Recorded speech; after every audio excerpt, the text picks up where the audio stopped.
नमस्कार दोस्तों, welcome to current affairs. नव पीएम मोदी 3 देशों में विजिट के लिए गए थे। उनका टूर अब खत्म हो चुका है। पहले जापान में गए थे विजिट के लिए, फिर पपुआ न्यू गिनी, उसके बाद ऑस्ट्रेलिया में। और ऑस्ट्रेलिया में जिस तरीके से ऑस्ट्रेलियन प्राइम मिनिस्टर ने इंडियन पीएम के बारे में जो बात करी है वो बहुत ही स्पेशल है। ऐसा कभी भी नहीं हुआ। ऑस्ट्रेलियन पीएम ने कभी भी ऐसा वेलकम नहीं किया है और ना तो कभी किसी कंट्री के पीएम के बारे में ऐसा बोला हो, ऐसा कभी नहीं हुआ। ऑस्ट्रेलियन पीएम एल्बेसी ने ओपनली पीएम मोदी को बॉस कहा। यहाँ पर आप मिंट का आर्टिकल देख सकते हैं। PM Modi is the boss, Australian PM Albanese at Indian diaspora event. ये headline UK media, American media, Australian media हर जगह आपको देखने को मिलेगी। तो दोस्तों, हम यहाँ पर काफी कुछ डिस्कस करेंगे इंडियन ऑस्ट्रेलियन रिलेशन के बारे में, तो इस वीडियो को एंड तक जरूर देखिएगा। और आपने अभी तक हमारी चैनल को सब्सक्राइब नहीं किया है तो जरूर से सब्सक्राइब कर लीजिएगा, ताकि हमारे वीडियो की लेटेस्ट नोटिफिकेशन आप सभी को सबसे पहले मिल सके। नाउ इंडिया ऑस्ट्रेलिया रिलेशंस के लिए पीएम मोदी की यह विजिट बहुत ही ज्यादा इंपॉर्टेंट थी, क्योंकि रिसेंटली जो 3 कंट्रीज का विजिट किया पीएम ने, इसकी जियोपॉलिटिकल सिग्निफिकेंस के बारे में बात करते हैं। जापान में G7 हुआ, उसके बाद पपुआ न्यू गिनी एक बहुत ही इंपॉर्टेंट कंट्री है, जिसके पीएम ने और आसपास के कई देशों के पीएम ने ओपनली कहा है कि हम लोग इंडिया को ग्लोबल साउथ का लीडर मानते हैं। पीएम मोदी के साथ जो बाइडेन को भी आना था, लेकिन उन्होंने अपनी विजिट कैंसिल कर दी। लेकिन बाइडेन की प्रेजेंस किसी को मिस नहीं हुई, तो पीएम मोदी की विजिट बहुत ही स्पेशल रही। फिर ऑस्ट्रेलिया में इनकी विजिट हुई कि सिडनी में क्वाड का समिट होना था, लेकिन बाइडेन ने पुल आउट कर लिया। क्वाड का समिट नहीं हो पाया, जापान ने भी मना कर दिया। लेकिन पीएम मोदी फिर भी ऑस्ट्रेलिया गए और एक बहुत ही स्पेशल इमेज प्रेजेंट करी इंडिया ऑस्ट्रेलिया रिलेशंस की।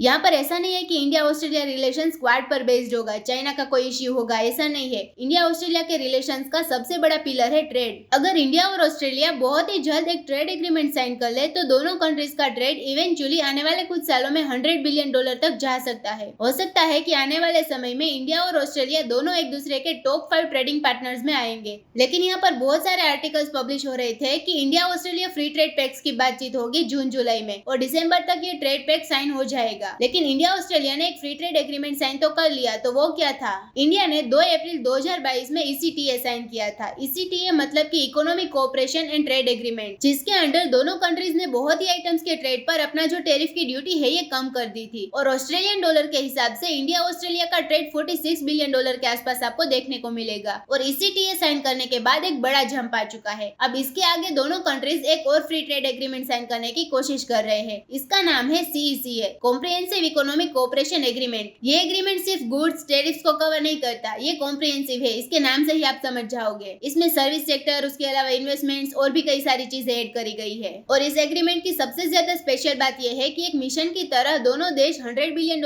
के नंबर तक पहुंचने की कोशिश करेंगे। तो ऑलरेडी ऐसे ट्रेड एग्रीमेंट की बातचीत शुरू हो चुकी है। 2023 तक ये कंक्लूड हो जाएगा। अभी क्रिकेटिंग टर्म्स में देखें तो India Australia relations T20 speed से आगे बढ़ रहे हैं। ये पीएम मोदी ने खुद कहा है पीएम एल्बेनेसी को। यहाँ पर आप देख सकते हैं, Narendra Modi says India Australia ties in T20 mode now x tends invite for cricket world cup. बहुत ही जल्द प्रोग्रेस हो रही है, चाहे डिफेंस का इश्यू हो, ट्रेड का इश्यू हो। यूके के साथ एक भी ट्रेड डील इंडिया ने साइन नहीं करी है। ऑस्ट्रेलिया के साथ कितना हम आगे निकल चुके हैं। यूके की ट्रेड डील शायद थोड़ी पीछे रह जाएगी। ऑस्ट्रेलिया की ट्रेड डील बहुत ही जल्द हम साइन कर लेंगे। और क्रिकेट की बात करें तो अगला ODI वर्ल्ड कप ये इंडिया होस्ट करने वाला है। तो पीएम मोदी ने एक इनवाइट एक्सटेंड किया है ऑस्ट्रेलिया के पीएम को इस क्रिकेट वर्ल्ड कप के लिए। और ये जो ऑस्ट्रेलिया के पीएम इंडिया में आ रहे हैं और इंडिया के पीएम ऑस्ट्रेलिया में जा रहे हैं, और इंडिया के जो स्किल्ड वर्कर्स है उन्हें भी मौका मिलेगा ऑस्ट्रेलिया में जाने का, वहां पे जाकर काम करने का। यहाँ पर आप देख सकते हैं, इंडिया ने रिसेंटली ऑस्ट्रेलिया के साथ माइग्रेशन पैक्ट भी साइन किया है। ये बहुत इंपॉर्टेंट है अगर हमें अपने रेमिटेंसेस लगातार बढ़ाने हैं। रेमिटेंसेस के बारे में आपको पता होगा, हमारे देश के जो लोग हैं देश के बाहर जाकर कितना पैसा कमाते हैं और फिर कितना पैसा देश में लेकर आते हैं। उस केस में आप देखो तो ऑस्ट्रेलिया बहुत ज्यादा पीछे है। सबसे ज्यादा रेमिटेंस टोटल परसेंटेज के हिसाब से आप देखो तो अमेरिका से आता है इंडिया में। यूएसए में बहुत सारे इंडियंस जाते हैं और बिलियंस ऑफ डॉलर कमा के इंडियन इकोनॉमी में वापस लाते हैं। फिर UAE, यूके, सऊदी अरेबिया ये सब आते हैं। ऑस्ट्रेलिया आप देखो तो 10वें नंबर पे है। तो अभी तो हम एग्रीमेंट साइन कर रहे हैं ऑस्ट्रेलिया के साथ। इतने सारे इंडियन स्किल वर्कर्स आने वाले समय में ऑस्ट्रेलिया में जाएंगे कि ऑस्ट्रेलिया से भी टोटल रेमिटेंस अभी तो 0.7% है, ये 3-4% के आसपास जा सकता है। उसके अलावा इंडिया और ऑस्ट्रेलिया एक हाइड्रोजन टास्क फोर्स सेटअप करेंगे। इन द फ्यूचर माना जा रहा है कि हाइड्रोजन बहुत ही इंपॉर्टेंट सोर्स हो सकता है पावर का।